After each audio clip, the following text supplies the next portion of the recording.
Hey guys, it's Mallard with another stamp video, and today we are going to do another bin stamp search. So, as you can see, 18-gallon bin. I've been doing a few of these videos recently just because, like I said, if it's easiest in my schedule. There's tons of stamps in here. What we're going to do is I'm going to go through these. I'm going to pull you guys in when I think I find some cool stamps. All the other stamps that I don't want, I'm discarding them into this bin right here. If you do live in the Chicagoland area, hit me up, send me an email. I would love to give these to someone local so they can go through them as well. But hopefully we found some cool stamps. We found some awesome stamps in the previous videos.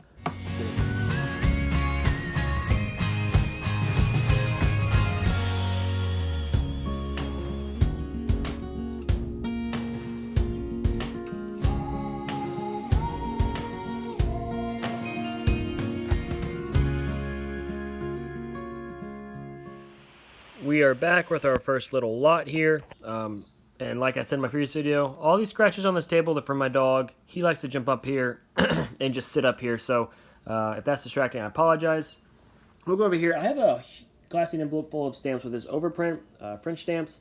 I've seen these go for some money on eBay. I don't know if it was a legit thing or if it was, the overprint is actually reversed on the stamp I saw on eBay. So I just thought I'd hold on to these. You guys let me know what you think. I got a vendor stamp right here, a nice Western Australia. And then we got some stamps from Hungary, but they have some really interesting overprints. I've never seen that overprint.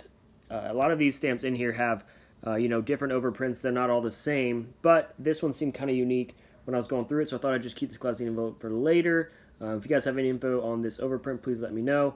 Of course, I know Hungary has a ton of overprints from World War I and everything, so who knows? But yeah, hopefully you guys can help me out. Let's get on with it. So guys, this is kind of how I'm doing these videos these days. My wife has taken the dogs to the dog park. She wanted to go and get out of the house with the dogs. I'm, of course, going through stamps, but I'm on baby duty. She should be getting down. She's a little fussy right now, but this is usually what I have to do during the day if I want to do a video. I've got to take time out and help my wife out, but that always means that I need to also watch baby. So, again, I don't have a ton of time to do this, but this is something I can do and also watch baby. So I just want to bring you guys in and show you kind of how I'm having to do this. My life has changed a lot. I'm not producing as many videos, but I have this little girl here I need to take care of. So I probably am going to pull her down into the middle of the crib. Her face looks like it's down, so I go fix that. But yeah, that's my life. Well, I have stumbled across a glassine envelope. It had about 500 stamps in it, and all these guys are Chinese stamps. Now, I'm just going to go. I'm not going to take the time to kind of straighten them out for you guys, but we will go through them, and you can pause if you want to. But one thing I am starting to realize is Chinese stamps are getting harder and harder to find. So whenever I find a big, some of them are damaged, you can see that one, a big lot like this, I always keep every single one. I have a fairly well-organized stock book of just Chinese stamps. Got some postage dues up there that I like to add to every time I get a chance.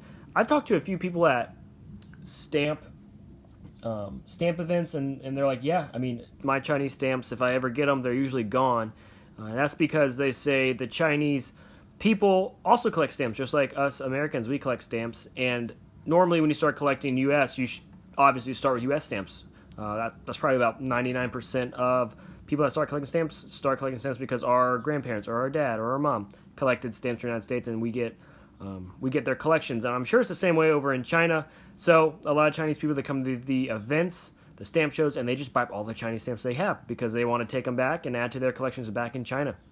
So if you ever find Chinese stamps, you need to hold on to them. Hold on to them. There is a premium for them.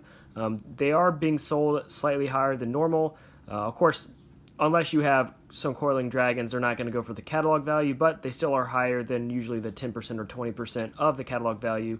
So definitely hold on to them, organize them, keep them safe, definitely take care of them. So that's just my 2 cents on Chinese stamps. Next lot up, got a Russian stamp there. This 25 perfing German stamp, the 25 is actually harder to find, this orange color, so I did keep that. I want to pull it out. Right here we got an imperf, and it does have like kind of this woven looking texture to it, so I wanted to keep it. I don't recognize it, so I wanted to keep that. Got another Chinese stamp, I believe. I want to pull this guy out because I want to talk about some stamps from the Ukraine that are popping up recently that I'm sure you've seen. There is a stamp from the Ukraine, obviously it's a German stamp with the Ukraine overprint, that has soldier that is giving the middle finger to a Russian boat. And I've been watching these things go on eBay for, if they're on a cover and they're stamped, they'll go for like 200, 300 bucks. I wonder what you guys think about those new stamps coming out of the Ukraine. I don't know if you only can get them in the Ukraine and people are selling them from the Ukraine, but from what I've seen, they are going for a lot of money. This is a really interesting time in history, and to have a stamp specifically for something, an event that happened in this current situation that's going on over there in the Ukraine, I think it's pretty cool. If you've bought one, let me know. Let me know what you think about them. I, of course, am not going to, spend that much money for a modern stamp as of now. If something comes up and it ends up being something that would be beneficial to my collection, I will. But right now, we're just going to stick with what I have. Let me know your thoughts about that new Ukrainian stamp. And this is going to be the last video for, or the last part of this video for today. My wife just got home, so it's time to eat some food that we're going to eat together. So, up here we got some playing card stamps. There's a telegraph stamp. Sorry, that one's sideways, so I'm not going to fix it. Nice Columbia 1 cent there. Coming down here, I think this is a French Foreign Legion stamp, which I think is pretty cool.